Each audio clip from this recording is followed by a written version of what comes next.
নমস্কার বন্ধুরা, প্রবাসী কুকিংয়ে আপনাদের সকলকে অনেক অনেক স্বাগতম।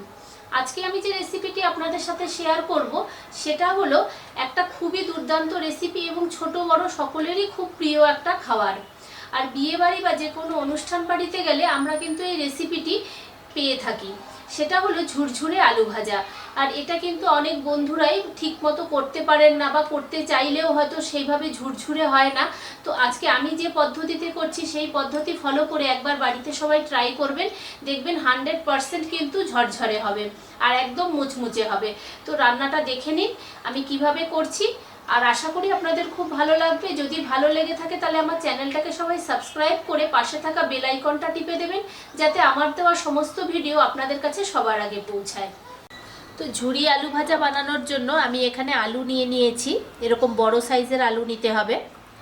আর যেহেতু এটা নতুন আলু, ওই জন্য খুব বেশি তো খোসা ছাড়ানোর ব্যাপার নেই। তো আমি একটুখানি পিলার দিয়ে খোসাগুলোকে ছাড়িয়ে নিয়েছি।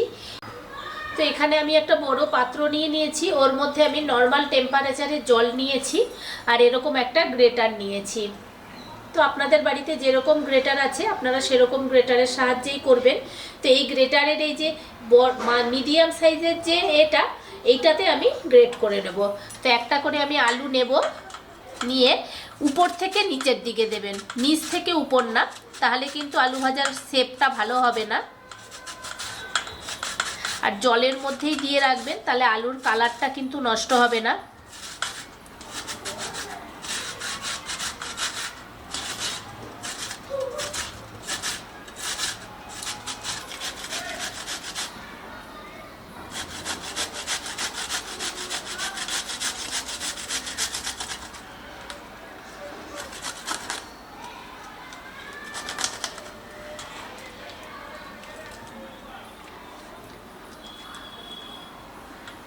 তো দেখুন আলুগুলো কত সুন্দরভাবে গ্রেট হয়ে গেছে। এইভাবে আমি সমস্ত আলুগুলোকে আগে গ্রেট করে নিই। তো দেখুন সমস্ত আলুগুলোকে আমি গ্রেট করে নিয়েছি। এবারে আমি খুব ভালো করে ধুয়ে নেব, যতক্ষণ না একদম সাদা জল বেরোয়। এরকম ফেনা থাকলে কিন্তু আলুটা ভালো ভাজা হবে না। তো চলুন আমি আগে এটাকে ধুয়ে নিই ভালো করে। তো আমি বেসিনের মধ্যে এরকম একটা বড় ছাঁকনি বসিয়ে দিয়েছি, এর মধ্যে আমি পুরো আলুটাকে ঢেলে দিচ্ছি।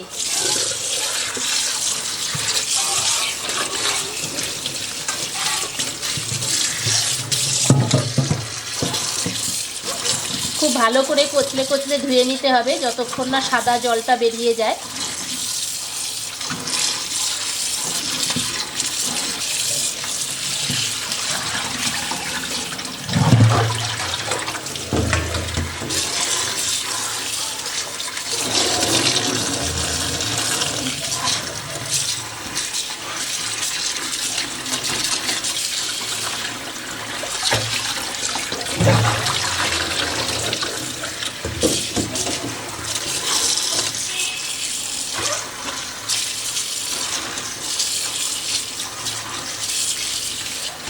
তো এবারে দেখুন আলুটা থেকে যে জলটা বেরিয়েছে কোনো কিন্তু ফেনা নেই, তার মানে আমার আলুটা খুব ভালো করে ধোয়া হয়ে গেছে।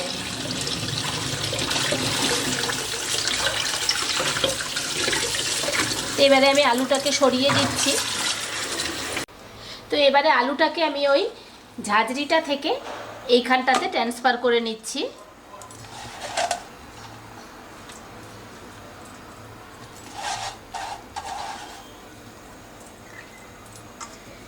আর এর মধ্যে কিন্তু আমি দিয়ে দেব ঠান্ডা জল। আপনারা ইচ্ছা হলে কিন্তু বরফের টুকরোও দিতে পারেন, দুটোতেই একই কাজ হবে।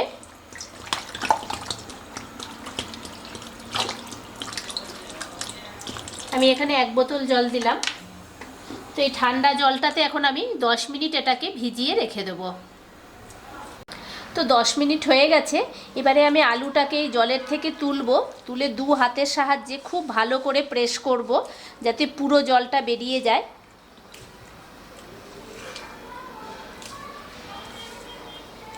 পুরো জলটাকে বের করে এরকম শুকনো করে নিয়ে একটা থালার মধ্যে এরকম পাতিয়ে দেব।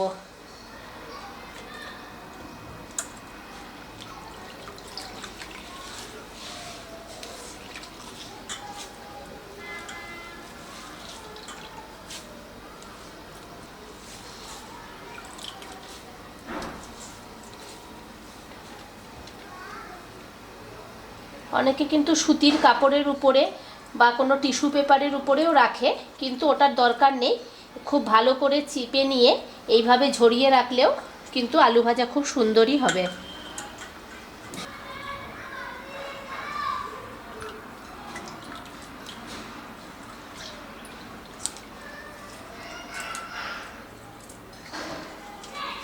তো দেখুন আলু ভাজাটাকে এইভাবে আমি একটা থালার মধ্যে পাতিয়ে দিয়েছি।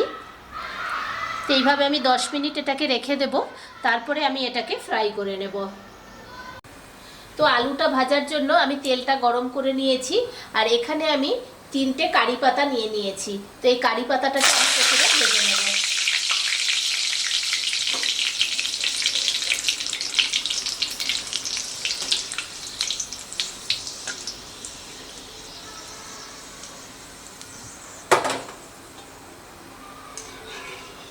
তো কারি পাতাটা ভাজা হয়ে গেছে, এটাকে তুলে নিচ্ছি।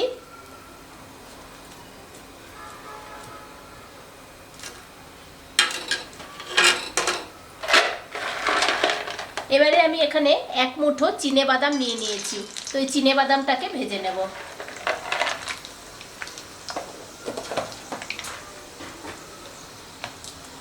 আর চিনেবাদামের সাথে দিয়ে দিচ্ছি 2টো শুকনো লঙ্কা।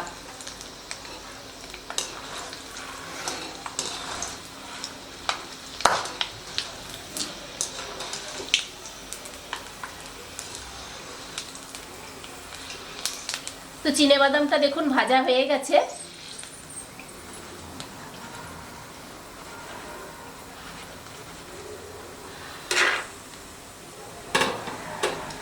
আর এখানে যে আলুটাকে গ্রেট করে জল ঝরিয়ে রেখেছিলাম, এবারে ওই আলুটা আমি খানিকটা দিয়ে ভেজে নেব। বেশি দেব না, অল্প অল্প দিয়ে ভাজবো। আর ফ্লেমটা কিন্তু একদম হাই করেই রাখতে হবে, মিডিয়াম বা লোতে রাখবেন না, তাহলে কিন্তু তেলটা অ্যাবজর্ব করে নেবে। তো দেখুন ভাজাটা কিন্তু খুব সুন্দরভাবে হয়ে গেছে। আর ভাজবো না, তাহলে এটা লাল হয়ে পুড়ে যাবে।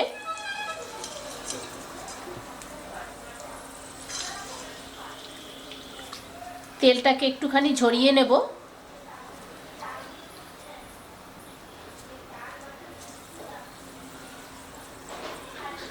তো এইভাবে এটাকে আমি তুলে নিচ্ছি।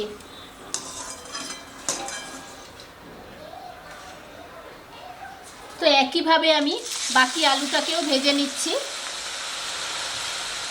তো দেখুন বন্ধুরা, আমার এই ঝুরি ভাজাটা কত সুন্দর হয়ে গেছে আর কত মচমচে হয়েছে। আমি হাত দিয়ে দেখুন করছি, দেখুন পুরো ক্র্যাশ হয়ে যাচ্ছে। এবারে এটাকে আমি কিন্তু নুন দিইনি, সেই জন্য এবারে আমি নুন দিয়ে এটাকে একটু মাখবো। প্রথমে কারি পাতাগুলোকে আমি ছাড়িয়ে নিচ্ছি, আর এখানে বাদাম, আলু আর শুকনো লঙ্কা সব একসাথে আগে মিশিয়ে নিলাম।